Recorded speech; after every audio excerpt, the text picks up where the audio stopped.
Good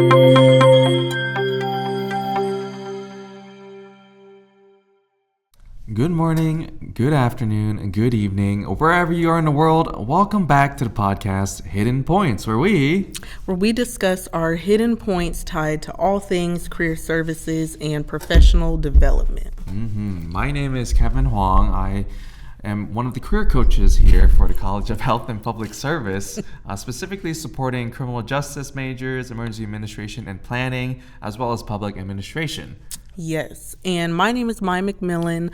I'm the career coach, one of the career coaches for the College of Liberal Arts and Social Sciences. I meet with students pursuing mass communication, so media arts, communication studies, dance and theater, and I believe English. So all the writing, all the media, a little bit of performance, all things related to that. All good things, right? We're all here to support the students. Yes. First, just to point it out, check out the rest of our podcast episodes. Right now, they're uploaded on both the Denton Community Television as well as the Career Center UNT YouTube channel, so check those out. Yes. But also, let's talk about today's topic. Yes, today's topic is resumes and the dreaded cover letter. Cover letter does not have to be dreaded, but let's be honest, no one looks forward to it. Right, exactly. No one wants to do it. Right. But first, we'll talk about the resumes, and then we'll get into the cover letters. So my first question, so we can just talk about it. When you think of resumes, what comes to your mind first? When I think of resumes, I think of a one-page summary in writing. So kind of excluding, for my media arts students, excluding your actual visual work, but it's just your work in writing. Could be a page. I'm sure students now are hearing it needs to be a page, but if you have the experiences, you might go over a page. But basically a summary. Yeah, and how I see a resume is it's your first impression to anyone who looks at it, whether it be an employer, hiring manager, hiring committee. If you're going for an internship, if you're going for a full-time job, if you're even going for a student job opportunity on campus, right, that's going to be your first impression. Even when meeting us, I think the first thing we ask for is a resume. What does that look like? Because we want to understand your experiences and understand how we can help support you on your career development journey, right? Yeah, we assist with all of that. So if you have a resume that you've already started with, but you're sure that it needs some tweaking, it needs some editing, and you're just not 100% about, we can make it better, or we can help make one from scratch. But the resume is more so the easier document, in my opinion, and that doesn't mean you'll love it or you'll love making it, but with the right template in mind, it can be a lot simpler to put together. Yeah, for sure, and take some effort. I think for my resume, I've definitely taken years to perfect it or work on it. Even doing this job, it's definitely improved my resume writing, and it's definitely a skill you gain throughout some time and experiences and help and support from others. So feel free to stop by and check out one of your career coaches to ask for some resume advice, because they can give you a third-party perspective of what it looks like and how it can be improved. Right, based on our experiences too. So we're not just telling you what we think works and it really doesn't work. We're giving, critiques and advice based on what we've heard throughout our times and our careers, and then also just based on what we learn, in training and in the Career Center. So when was the first time that you made your resume, and do you remember what you had on it or what you were probably missing?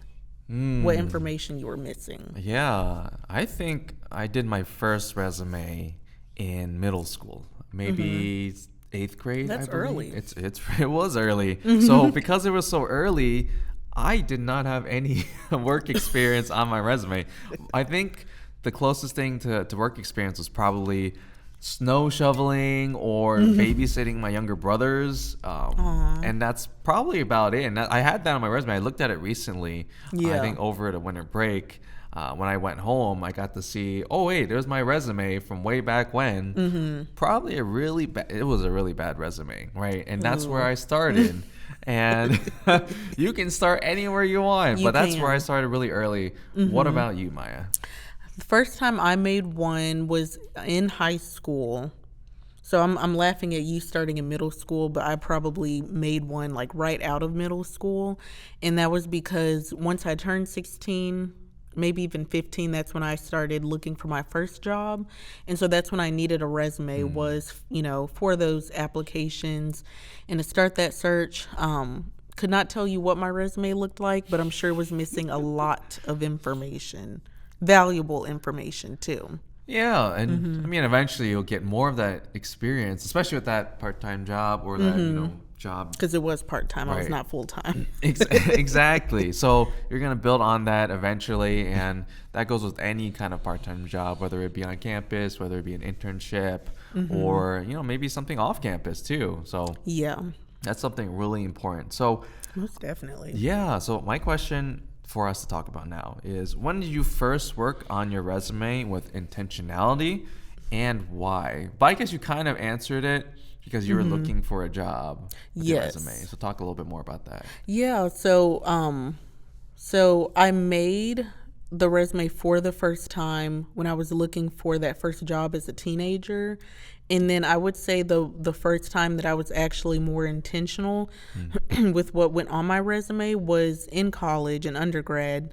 And that was when I was looking for my first internship. So yeah, that was the first time I actually went to the Career Center and sought help outside of what my parents showed me, which, loved them. There was nothing wrong with the information they were helping me with, but I was like, okay, I need an internship today. What am I missing? And they helped me fill in a lot of those empty gaps. Yeah, I think for me, the first time would probably be my first student job on campus. That was in college. So I needed to find something part time just to sustain myself, as a lot of us do, right?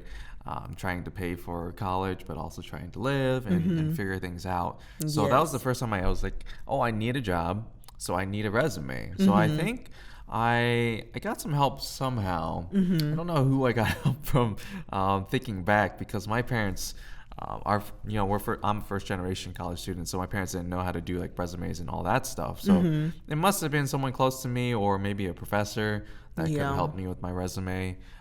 And then just moving forward, after working with a lot of people on a campus, you get used to making a resume and trying to figure that out. Right. Yeah, because some professors do share, if they have the time, they do share, their knowledge and what they know about job searches, but also just like what goes on in a resume for whatever industry it is they're teaching about. So that's a good point. If you're not learning about it from the Career Center, it could be from your peers, from professors, from mentors if you have them. I know a few students who will book with us or meet with us, and they'll say, oh, I got the template from a friend because they got a job with this template. So whatever works, works. We won't, argue against it. We might just help you to improve it if we see that it's lacking in some areas. Right. But that's a good point. So knowing how much people know about resumes, I feel like I hear very little about cover letters and what you need on a cover letter. So when did you first learn about cover letters, or when did you first become familiar with like a cover letter and what purpose it serves?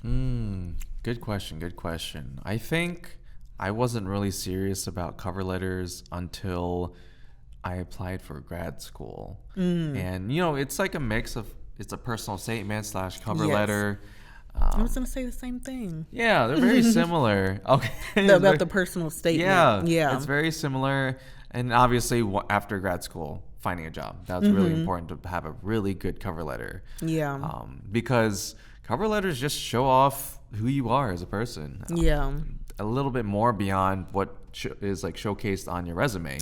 Right. And that's important, because sometimes your resume is just your work experiences, and it doesn't really show that personality, that passion, maybe that motivation of why you started what you started. Yes.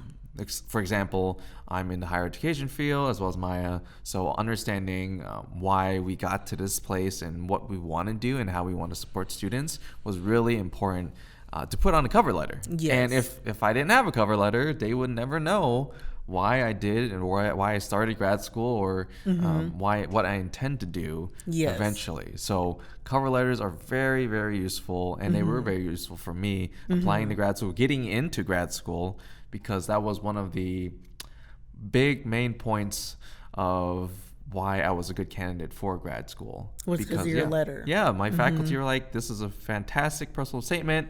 We would love to get to know you a little bit more, and then further on have an interview process, right? And then eventually, finding a full-time job. A lot of folks read cover letters, especially for very, very serious higher education jobs. So if I don't have a cover letter for these kind of jobs, it's going nowhere, right? Right. What about you? Exactly. I feel like cover letters are that they're definitely they're a document that's really big on like intentionality.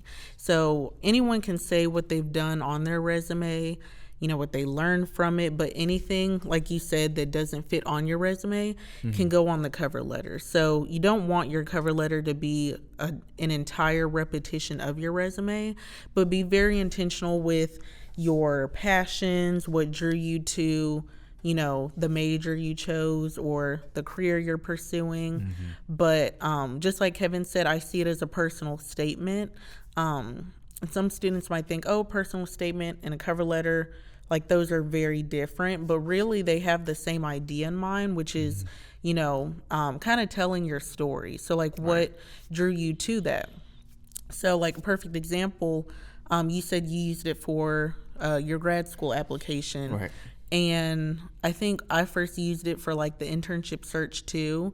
But even knowing how you were drawn to higher ed with your housing experience, that's a good excuse or a good reason to talk about, your experience in housing, how you got started in housing. Because on your resume, you might not say, this is what drew me to housing. Right. But on your cover letter, you can. So yeah, cover letters have gotten easier to make with the right template, I would say. I have one that I use, and it's just like pulled from my cover letter, but stripped of the actual information. And with the right template, you can write a really good cover letter. But if you also just see it as telling your story, that kind of, removes a little bit of the fear, the anxiety that comes with writing one.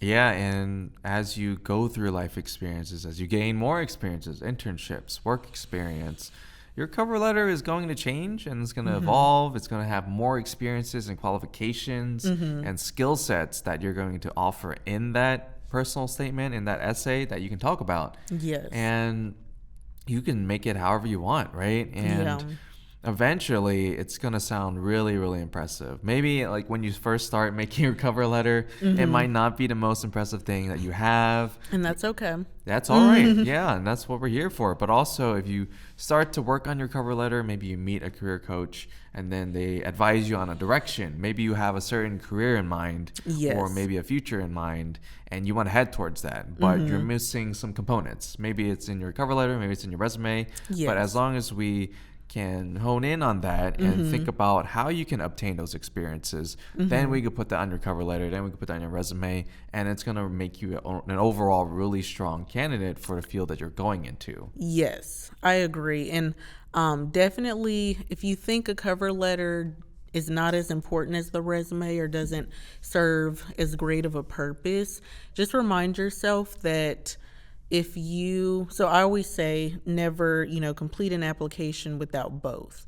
Because writing up a cover letter and then submitting a cover letter is what will make you stand out from the next candidate. So if you think, I don't want to take the few minutes to write one, or I don't need to put it for this application, which granted, some applications don't require a cover letter. Right. You can get hired without one. It depends on the company and everything, but just think what you won't do, the next person will. So what can you do to stand out from other candidates, to make yourself more marketable and to showcase that you're willing to go above and beyond for that job and to assert yourself? Yeah, that definitely makes sense. And it's a little extra effort, but maybe that effort brings you a lot further into the process, right? Maybe that effort gives you the interview that we're trying to go towards. Yes. Because they only see a resume, but if you have an additional cover letter, they might like that a little bit more. Like, for example, if you're applying to a job, it's very competitive, and 100 candidates with the same background, same 100. education, same experiences as you, work related, right, on your resume. Yes. And you're all competing against each other. But maybe 75% of those folks don't have cover letters, and maybe 25% do. And you're amongst that 25%. Yes. Then you have a higher chance of being looked at potentially because they have a better look into who you are as a person, Right. and whether you can fit on a team.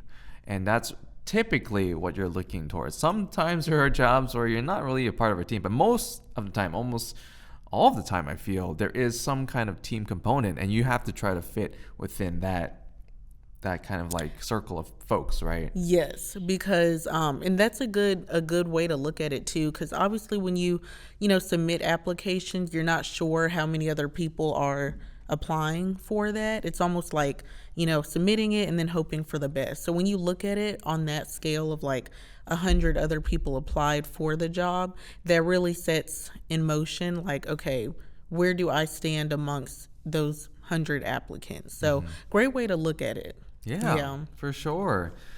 So I guess we're wrapping up a little bit. So do you think it was very effective for your job search process? I mean, obviously we're currently working. We're here, right? Exactly, and I think definitely both documents have helped in my search to get to this point, but also just to get to this point in my career. That was using the right application documents, the right information, communicating my information in the right way, and then also I guess utilizing the right resources. But that's another thing too that is really important with both documents. It's a matter of how you communicate your experience. So we always say too on a resume, be as descriptive and as detailed as you can. So obviously the specifics of what you did in that job. For example, like if you worked in retail and say like you worked at H&M, like we know what the day-to-day duties kind of consist of, but it's all about how you communicate those responsibilities. How well can you communicate what your responsibilities were? And then what did you learn from that? Do you even think you learned something from it? That all makes a difference in how the employer, sees you as a potential candidate. Yeah, for sure. So they're very, very important documents, and we got to work and put effort into them. Yes, a lot of effort. A lot of effort. And time. But to summarize everything that we've talked about today, so the first thing is obviously your resume. Your resume is super important. One of the most important things you need for applying, because it's the first impression you have for an employer or a hiring manager. It gives all of their experiences in there, your skills. Maybe you have some certificates that you want to present. Maybe your GPA is really high. Maybe it's a 3.8 and you want to impress that employer. It's all there on your resume. It's the first thing they'll see, especially with all of the software applicant tracking systems that they have to figure out whether you fit qualifications. Yes, use those keywords because employers take roughly 15 to 30 seconds to look at a resume, could be less than that. So in those 15 to 30 seconds, they will not bother to spend time on any, grammatical errors, any details left out.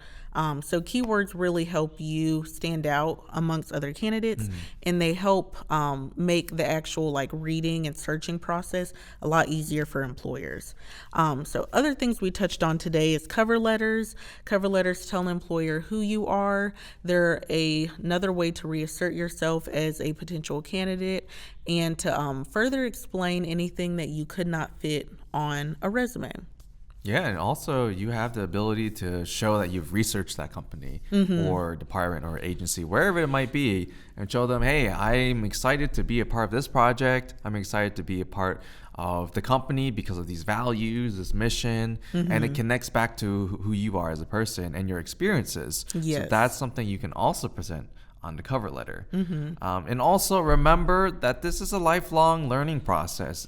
A resume and cover letter isn't perfected maybe even when you're in undergrad, right? As you move forward, as you gain more experiences, it's going to develop, it's going to grow, and it's going to evolve into something that might be really, really good. Yes. But right now, it's all about starting it, trying to create something that's very strong so that you're going to be a strong candidate right outside of undergrad to be hired, right? That's what we all want, right? That's what we all want, is to be successful, but to also, reach our goals, accomplish our goals. And, it's all about striving further and further into your careers and just kind of elevating too with each experience. So with each experience or with each job internship, you have newfound experiences that you can now add to those documents, newfound skills that you've gained from each, and also newfound references that will help you, get to that next point. So with each job and experience, update your documents,